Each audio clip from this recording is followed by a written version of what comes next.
Will talk about compound epithelium.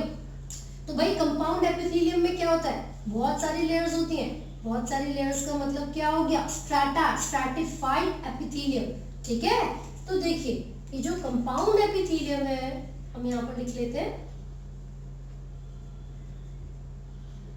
Compound epithelium. So as I told you it has multiple layers, बहुत सारी layers इसके अंदर होती हैं।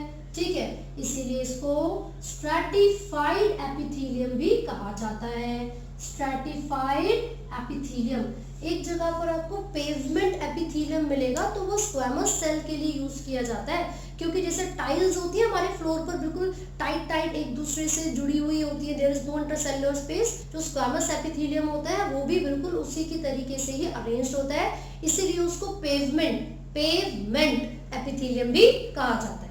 बिल्कुल वैसे ही जो क्यूबॉइडल होता है, अगर अपर सरफेस से उन सेल्स को ऑब्जर्व किया जाए दे अपीयर हेक्सागोनल। जो क्यूबॉइडल एपिथेलियम होता है अपर सरफेस से अगर उनको ऑब्जर्व किया जाए they appear as hexagonal in shape. ये आपको याद रखना है। तो हमने देखा कंपाउंड एपिथेलियम में पता है क्या होगा, let's say this is the basement membrane, यहाँ पर ये सेल्स प्रेजेंट है and it forms single layer. अभी तक हमने देखा ये एक ही लेयर में प्रेजेंट है, लेकिन जब हम कंपाउंड के बारे में बात करते हैं तो उसका मतलब ही होता है मल्टीपल लेयर्स। तो आप देखोगे the cells would be present in many layers and these layers will help, किस चीज में मदद करेंगी ये लेयर, मैकेनिकल सपोर्ट में, यानी कि these cells are protective in nature. जो कंपाउंड एपिथेलियम होता है क्योंकि वो मल्टीपल लेयर से मिलकर बना हुआ है, तो यहाँ पर ये जितनी भी लेयर्स होती हैं ये मिलकर मैकेनिकल शॉक से बचाती हैं बॉडी को, है ना। इसमें जो एब्जॉर्प्शन का फंक्शन है, एब्जॉर्प्शन वो बहुत ही मिनिमम होता है। एब्जॉर्प्शन एंड सिक्रीशन बहुत ही मिनिमम होगा, ना के बराबर। और अगर होगा भी तो दिस लेयर जो सबसे नीचे बेसमेंट से जुड़ी हुई लेयर है वही काम करती है एब्जॉर्प्शन का। ठीक है, सो ये जो कंपाउंड एपिथेलियम है कहाँ पर हमें मिल सकता है, हमें स्किन में मिल सकता है ना। अब पता है इसको भी दो कैटेगरीज में आप डिवाइड कर सकते हो, केराटिनाइज्ड एंड नॉन केराटिनाइज्ड। जो केराटिन जिसमें प्रेजेंट होगा केराटिन फाइबर तो वो होगा केराटिनाइज्ड, और जिसमें नहीं होगा वो नॉन केराटिनाइज्ड। तो इसके एग्जांपल्स की जब हम बात करते हैं तो स्किन और पाम यानी कि जो हमारी हथेली होती है ना, उसमें आप देखोगे तो वो केराटिनाइज्ड एपिथेलियम होता है, केराटिनाइज्ड कंपाउंड एपिथेलियम, राइट। अब इसके अलावा हमने यहाँ पर देखा कि ये जो इतनी सारी लेयर्स यहाँ पर प्रेजेंट है ये मिलकर काम करती हैं प्रोटेक्शन का, और मैकेनिकल शॉक से हमारी बॉडी को प्रिवेंट करेंगी। सिक्रीशन और एब्जॉर्प्शन का फंक्शन यहाँ पर बहुत ही कम होता है, यानी कि मिनिमम फंक्शन होता है सिक्रीशन एंड एब्जॉर्प्शन। सो हम यहाँ पर मेंशन कर लेते हैं फटाफट से कौन कौन सी कैटेगरीज के बारे में हम बात कर रहे हैं। कंपाउंड एपिथेलियम यानी कि क्या बोलते हैं, स्ट्रैटिफाइड एपिथेलियम के बारे में। ठीक है, तो यहाँ पर ये जो फ्लैटेंड सेल्स बनाए थे दिस कुड बी स्क्वामस मतलब जो फ्लैट सेल से बने होते हैं, स्क्वामस कंपाउंड एपिथेलियम।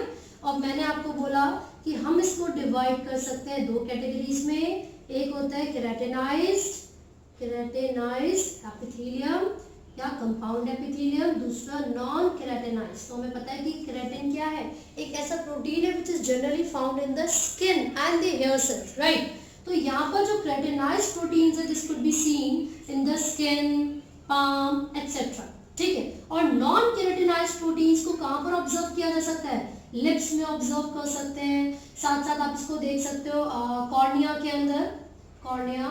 ठीक है, and this could also be seen in the female reproductive tract, और साथ ही साथ इसको आप वल्वा में भी ऑब्जर्व कर सकते हो। तो ये हमने बात की है कि जो कंपाउंड एपिथेलियम है, compound epithelium could be further divided as squamous compound epithelium, और फिर ये दो तरीके के हो सकते हैं, केराटिनाइज्ड और नॉन केराटिनाइज्ड। इसके अलावा ये क्यूबॉइडल भी हो सकते हैं और कॉलमनर भी हो सकते हैं, है ना। मेन फंक्शन जो कंपाउंड एपिथेलियम का होता है वो मैकेनिकल सपोर्ट प्रोवाइड करवाना, इंजरी से हमें बचाना, या फिर बाहर के जितने भी पैथोजेंस हैं उन सबसे हमारे स्किन को, बॉडी को प्रोटेक्ट करना होता है। ठीक है, तो यहाँ पर देखिए अगर क्यूबॉइडल कंपाउंड एपिथेलियम होगा so it will look like this.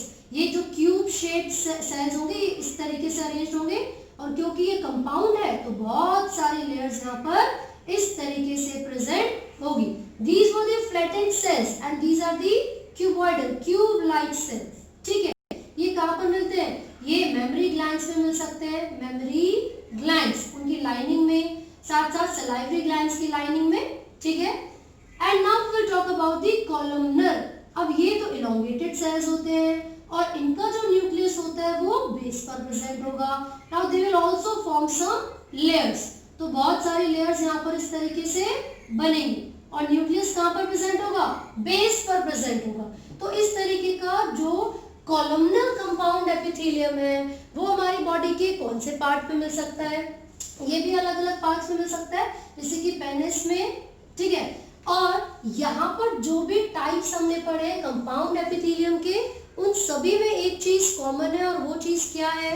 वो है कि यहाँ पर बहुत सारे लेयर्स प्रेजेंट हैं और सभी मिलकर प्रोटेक्टिव इन नेचर होती हैं. वो मिलकर मैकेनिकल शॉक से हमें बचाती हैं और एब्जॉर्प्शन एंड सिक्रीशन का जो फंक्शन होगा बहुत ही लिमिटेड होता है या फिर हम बोलेंगे मिनिमम होता है. राइट. तो यहाँ तक सारी चीजें आपको याद रखनी है, इनकी एग्जांपल्स भी आपको पढ़ने.